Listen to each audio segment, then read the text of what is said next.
Good morning. I'd like to call the Committee on Corrections, Military, and Veterans to order. This is our Wednesday, March 20th, 2024 notice of hearing. This is our hearing 10 a.m.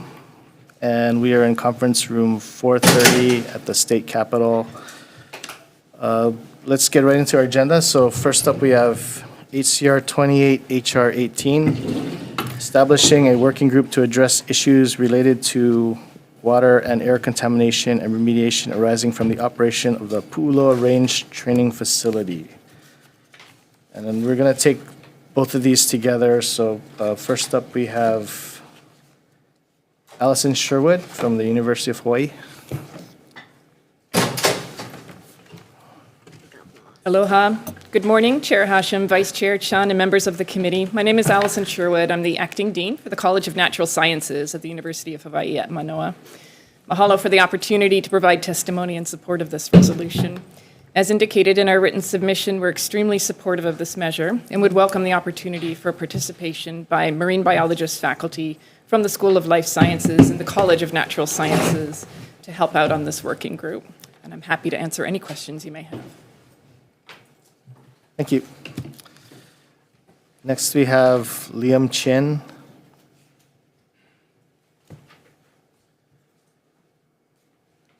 Members of the committee, hello, thank you. My name is Liam Chin. I'm a member of the Eva Beach Neighborhood Board, but here representing myself, not the entire board.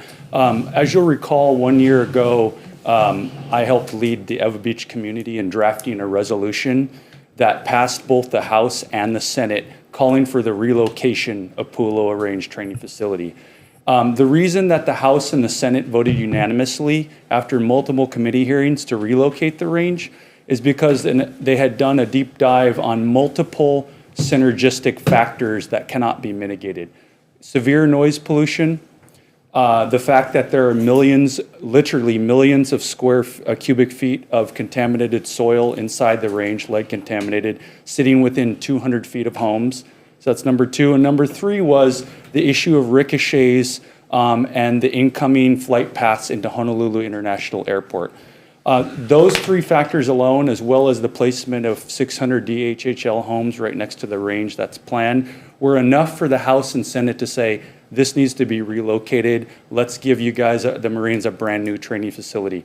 Unfortunately, this resolution we are opposing as a coalition to relocate Pu'uloa Range. And the reason being is, while the intent is good, it's extremely misguided. We have been pulled into small ball arguments about whether or not the lead contamination is leaking into the community via soil, air, and water, whether or not it can be managed and mitigated. That's misguided. It's already been determined that the soil sitting inside the range, which again is millions of tons of cubic feet of contaminated soil, is immediately close to the community in a designated tsunami zone on the shoreline, within 3 feet of the shoreline where there's storm surges. That alone cannot be mitigated. So our concern is that this wastes valuable time and resources debating something that's already been decided. What we're recommending is a working group that focuses on identifying funding and locations where this can be relocated. I want to repeat, it's been 1 year since these resolutions have passed, and no serious effort has been made to identify alternative locations for this shooting range, despite the House and Senate and the Eva Neighborhood Board, mind you, unanimously voting to relocate the range. We've been in contact as a coalition with federal elected officials. The conversation is beyond, can the lead in the range be mitigated? That's what this committee, that's what this working group is proposing to do, and it distracts from the central point, which is we've moved beyond that. The lead is a threat, that's not in question. Let's start talking about how we're going to relocate the range. You cannot mitigate the threat of the lead coming out of the range, let alone the other issues from the noise pollution as well as the surface danger zone related to the airport. Lastly, I just want to say that we are also concerned about the way that this process has been completed. As you'll know, proposed for the working group, as you've noticed, they've chosen the vice chair of the Eva Neighborhood Board, which is very confusing to us because that particular position is random. And the individual currently serving in that position actually abstained on the vote. We're not clear why, potential conflicts of interest, when the Everett Neighborhood Board did vote for that resolution. And secondly, the people who have been working on this range, myself and a number of colleagues, have not been mentioned. And we're concerned about this working group and the way that this has been proposed. None of us were consulted. But that's a smaller issue. I just want to say the biggest issue here is we need our elected officials, bottom line, to spend any precious time they have working with the congressional delegation and folks at the Pentagon to facilitate the relocation of the range, which is going to be a major undertaking. It's not a trivial matter. And focusing just on whether or not lead is infiltrating into the community via dust and water misses the point. That's a step backwards. So again, we're opposing this resolution, and we'd like to see instead a working group focused on relocation. Thank you for your time. Okay. Thank you. Next, we have Radhika Jit on Zoom. Not here. Mike Plowman on Zoom. Not here. Okay, that's all I have signed up to testify in person or on Zoom. Is there anybody in the audience wishing to testify on these resolutions? Anyone on Zoom? Seeing none, members. Questions? Seeing none, let's move on to HCR 75 and HR 60, requesting the United States Department of Defense, including the Navy, Army, and Air Force, to increase on-base housing availability for active duty personnel and their dependents assigned to military installations in the state. First, we have just written comments from the Hawaii Military Affairs Council. No one here to testify. Is there anyone here wishing to testify on this resolution or on Zoom? Seeing none, since there's no one to ask questions, we'll move on to the next measure. HCR 121, encouraging the United States Navy to eradicate octocoral and other invasive species from Pearl Harbor. First, we have DLNR.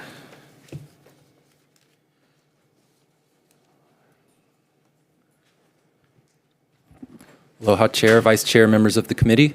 Charlie Taylor on behalf of Department of Land and Natural Resources, Division of Aquatic Resources. We stand on our testimony in strong support of this resolution.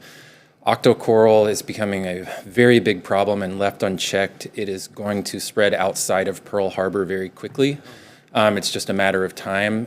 We really appreciate our partners at the Navy and any collaboration they can do with us. We know that they are working on different, I guess we'd say pilot projects, pilot eradication projects. All we ask, and we're very supportive of this, what we only ask is to amend the resolution slightly to encourage the Navy to share that information with DLNR. Because we do anticipate that octocoral may spread outside of Pearl Harbor, and we will have to deal with it. And not that the Navy wouldn't share this with us, but sometimes it's very difficult. And so to get that information, and we're just hoping that this could be slightly amended just to encourage the Navy to be very open and transparent with their methods, what's working, what's not working. That would be very beneficial to DLNR. Mahalo. Thank you. That's all I have signed up to testify. Is there anyone wishing to testify in person or on Zoom? Seeing none, members, any questions? Yeah, Department. Oh, hi.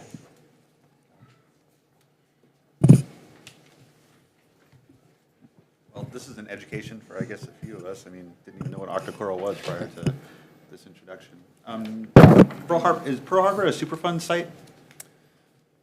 I'm not sure, a super fun site? Yeah, so as in been degraded to the point where the federal government is investing in it significantly, and then the Department of Defense gets to do those. It's a whole federal program.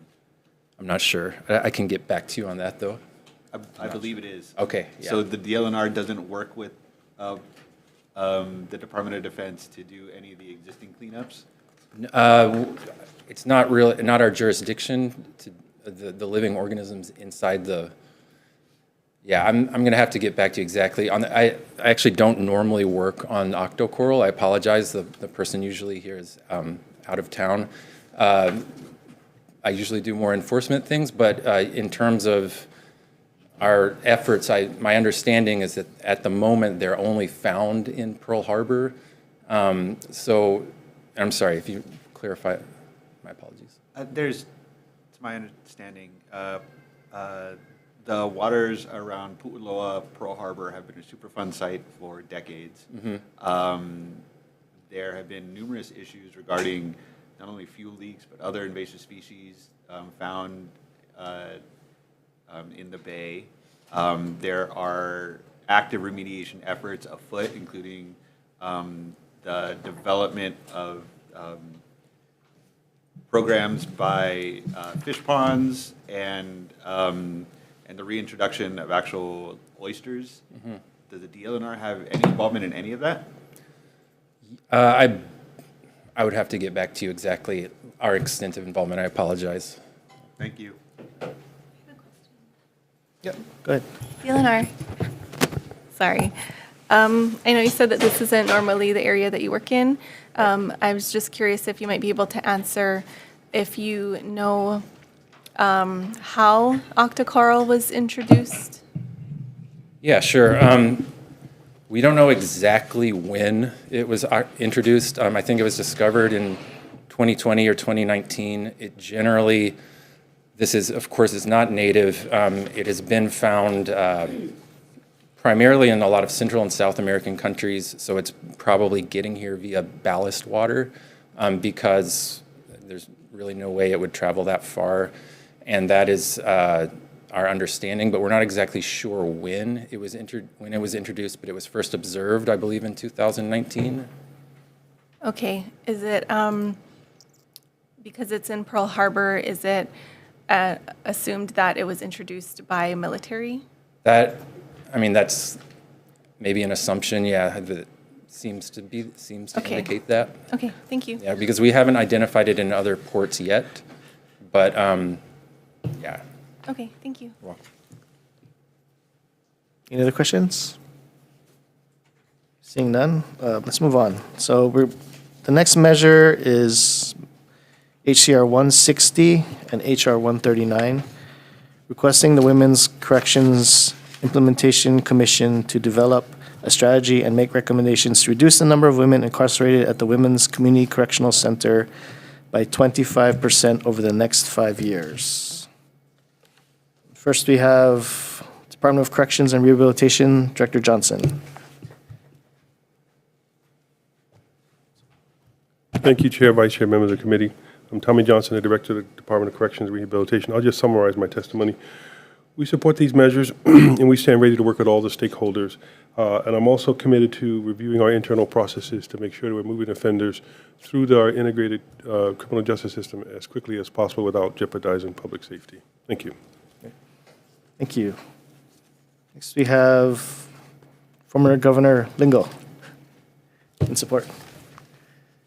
Good morning, Chair Hashem, Vice Chair Chun, and members of the committee. Thanks for a chance to talk about this important resolution. I'm a founding member of the Women's Prison Project, and our vision for the future is a substantial reduction in the number of women who are serving time at the Women's Community Correctional Center. The reason we have such strong feeling about this is because most women in prison were victims before they were criminals. The majority of them have suffered substantial trauma in their life. According to our own Criminal Justice Research Institute in the state, 85% of them are there for nonviolent offenses. So we feel it's important to have alternatives to incarceration. We think the chance of helping the women rejoin society is greater if they never go to prison in the first place.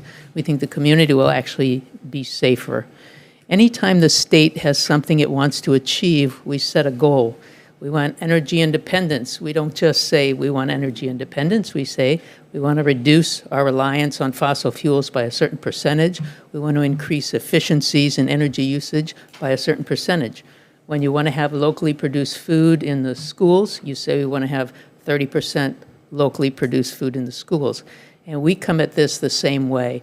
Director Johnson has worked with us very cooperatively, and all of us want to reduce that population in a way that's safe for the community and helpful to the women, and yet just saying we're for it is not going to achieve the goal. So we feel it's important to set some percentage. And the Women's Corrections Implementation Commission, we feel, is the right place. They were set up for this purpose, to implement previously made recommendations.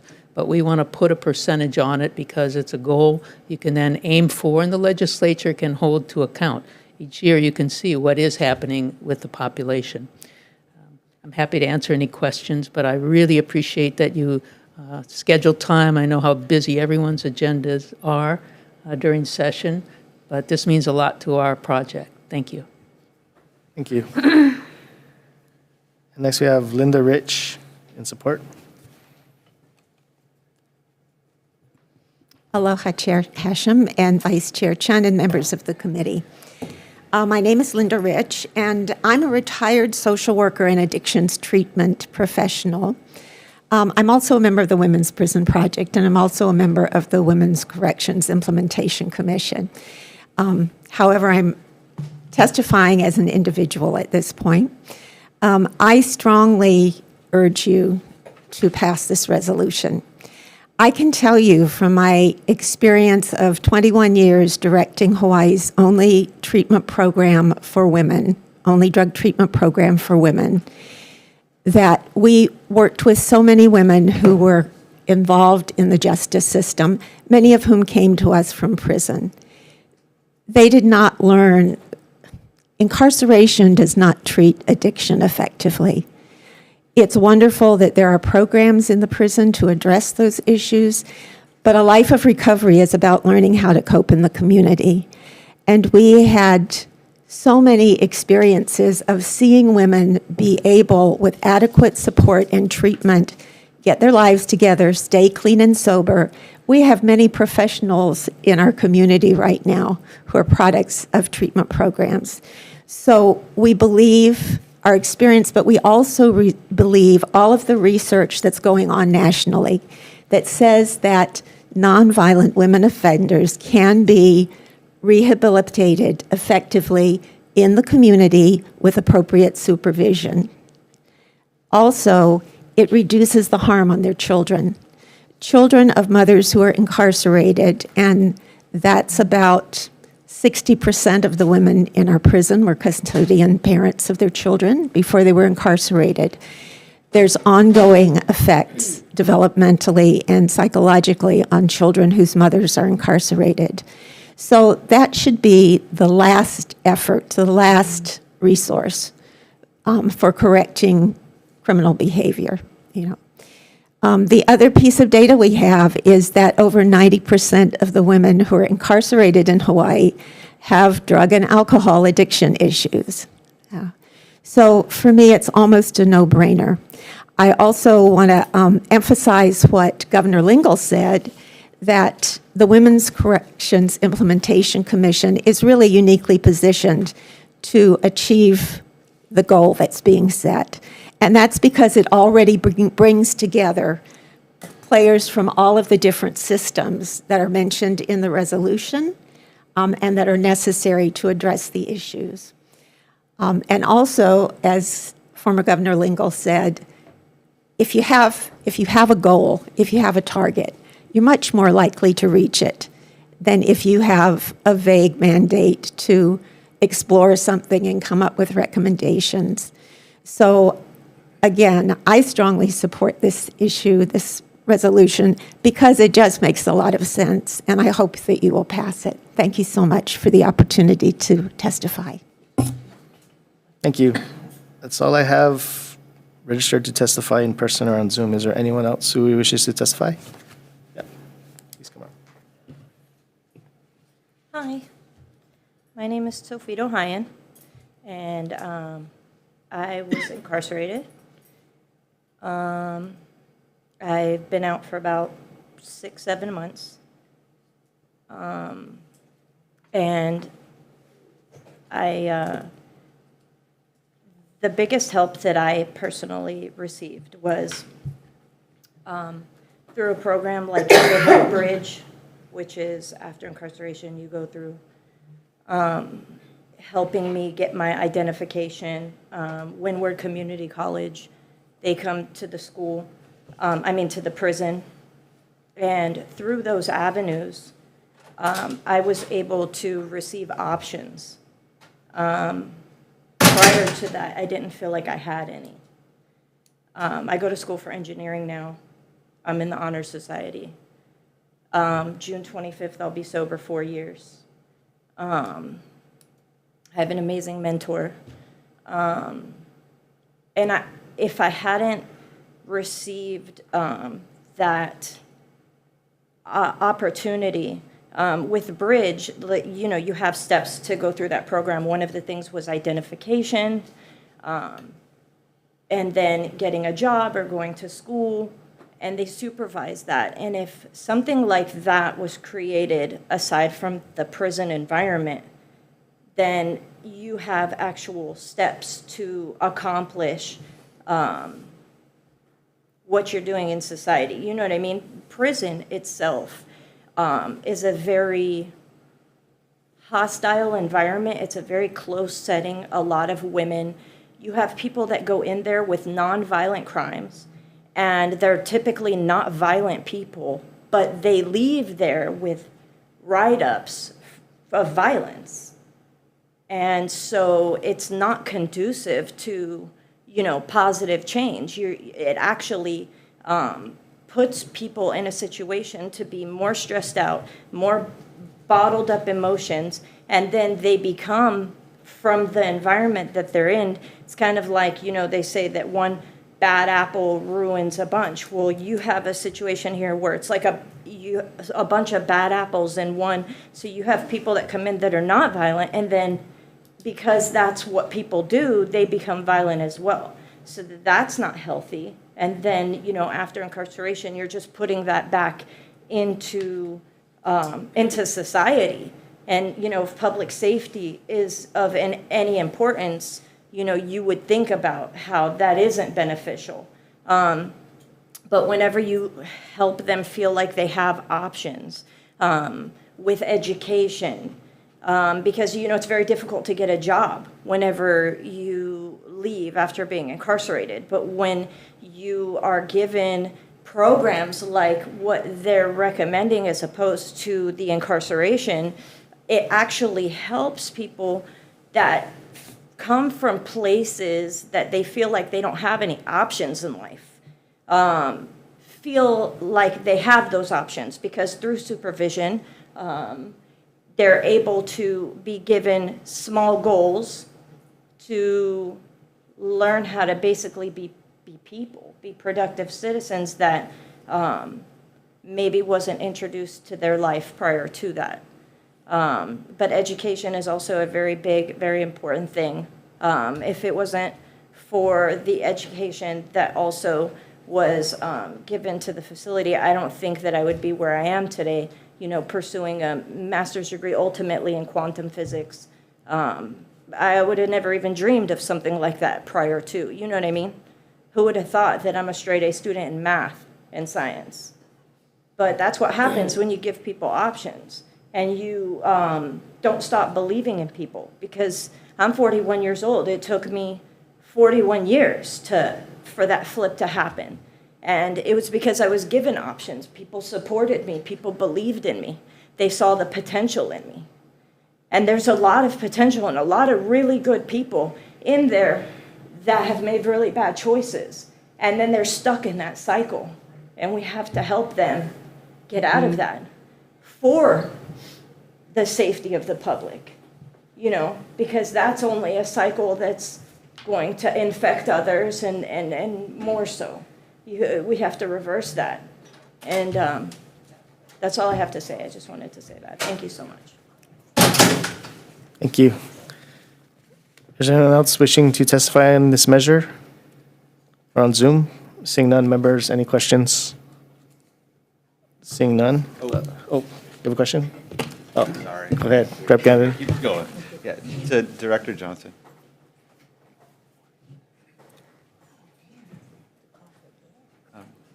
Before I ask, thank you to the Women's Prison Project for the last few years of advocacy. You know, your group is who's who of influential women throughout the state. You know, you've been doing some amazing work here at the legislature and in the community. Myself and Representative Ichiyama, Chair Ichiyama, we had a chance to go to the GED celebration just last summer at the women's facility with the director. And, you know, we had probably the best tasting pizza and soda after that wonderful celebration, you know, like seeing these women like really earn it and support each other and become mentors and leaders in their own right.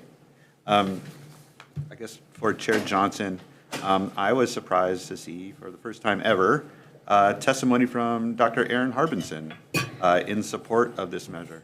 She notes that when analyzing the data using DCR's offense classification, 59.5% of women incarcerated at WCCC had no violent offenses related to the current sentence. She goes on to say these women are potentially eligible for diversion given WCIC's focus on diverting nonviolent women from prison. Asking you, Director, what is the status of these diversion programs, and should we pass this resolution, how quickly could we reach this goal? Well, a couple things. One, I'm supportive of the resolution. I think you should pass it, and I'm committed to working with the stakeholders to make it happen. But I think we need to look at the population and deal with only the incarcerated convicted felon population at WCCC. Diversion programs are done up front before they come to us. Attorneys can always file motions with the courts for reconsideration of a particular sentence if they wish. There may be timelines that they have to abide by. So once they're with us, though, then we're committed to working with them to try to get them through the sequential phasing process of programs as quickly as possible and out on furlough and then extended furlough and then hopefully out on parole through the Hawaii Paroling Authority. Does that answer your question? One quick follow-up. Considering the construction that's happening at the women's facility, how are these programs faring right now? The programs have not been interrupted by the construction projects. We're building a new visitation center, a new administration building, and a new dormitory. Once a new dormitory is finished, we're going to move all the women from OCCC to WCCC. No women offenders or pretrial will ever go to OCCC again, and women's will be a true hybrid prison jail where we'll have pretrial convicted felons, sentenced misdemeanors. We'll just have to keep them separate. But the programs have gone unabated. If you notice, if you went out there, we bought temporary structures to continue the programming. We're going to leave those temporary structures there, and we will then expand the programming because of the new female offenders moving over. Thank you. I got a question. Go ahead. Is this diversion, is it on you or is it on the judges? It's really on the court system and the prosecutors, but we're willing to work with them and use electronic monitoring wherever we can to place some of these nonviolent offenders on supervised release instead of having them sit in the facilities at $260 a day when they can be in the community for $15 a day. Okay, thank you very much. Any other questions, members? Seeing none? Thank you, Director. Okay, let's move to our last measure on the agenda, HCR 52 and HR 41, urging the Department of Law Enforcement, fire departments, and police departments of each county, humane societies in each county, and media organizations throughout the state to collaborate to create and disseminate public service announcements to highlight the dangers of and advocate against the use of illegal fireworks in order to protect the health and safety of the community, pets, and wildlife. And we have DLNR.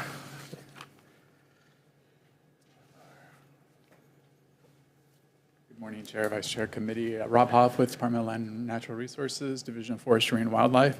And the department stands on its testimony and support. Most wildfires in Hawaii are caused by people, so anything we can do to get people to change their behavior is something we strongly support, and I'm available for questions. Thank you. Thank you. That's all we have. Who signed up to testify? Is there anyone else wishing to testify on this measure in person or on Zoom? Seeing none, members, any questions? Seeing none, we'll go straight into decision making. They're in order.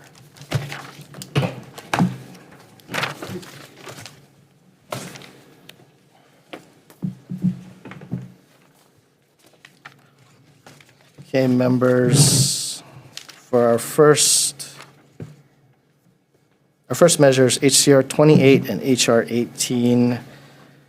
The recommendation is to pass out a House Draft 1, and we're going to make some amendments, some technical amendments needed for clarity, consistency, and style. Any questions, comments, or concerns? Seeing none? Okay, members are voting on HCR 28 and HR 18. Chair's recommendation is to pass with amendments. The chair and vice chair vote aye. Ganadin? Aye. Ichiyama? Aye. Mizuno? Aye. Morikawa? Aye. Poi Poi? Aye. Takayama? Souza? Aye. Chair, your recommendation is adopted. Oh, everybody's here. Thank you. Okay, next we have HCR 75 and HR 60. The recommendation is to pass this unamended. Any questions, comments, concerns? Seeing none, chair for the vote. Okay, members are voting on HCR 75 and HR 60. Chair's recommendation is to pass as is. Knowing the presence of all members, are there any reservations or noes? Seeing none, Chair, your recommendation is adopted. Thank you. Next, HCR 121. Members, we're going to do a House Draft 1, and we're going to incorporate the suggested amendments by DLNR, just to have the Navy share the info on the octocoral and invasive species. So with that, any questions, comments, concerns? Seeing none, chair for the vote, House Draft 1. Okay, members are voting on HCR 121. Chair's recommendation is to pass with amendments. Noting the presence of all members, are there any reservations or noes? Seeing none, Chair, your recommendation is adopted. Thank you, members. Next, we have HCR 160 and HR 139. Recommendation is to pass as is. Any questions, comments, concerns? Seeing none, chair for the vote. Hold on, you're going a little bit too fast. Okay. Yeah, I'm a little bit too slow. You could, I'm trying to word it positively. Okay, members are voting on HCR 160 and HR 139. Chair's recommendation is to pass as is. Knowing the presence of all members, are there any reservations or noes? Seeing none, Chair, your recommendation is adopted. Thank you, members. And our last measures, HCR 52 and HR 41. Recommendation is to pass a House Draft 1, and we're going to make some technical amendments for clarity, consistency, and style. Any questions, comments, or concerns? Seeing none? Ready for the vote? Okay, members are voting on HCR 52, HR 41. Chair's recommendation is to pass with amendments. Knowing the presence of all members, are there any reservations or no? Seeing none, Chair, your recommendation is adopted. Thank you, members. This meeting is adjourned.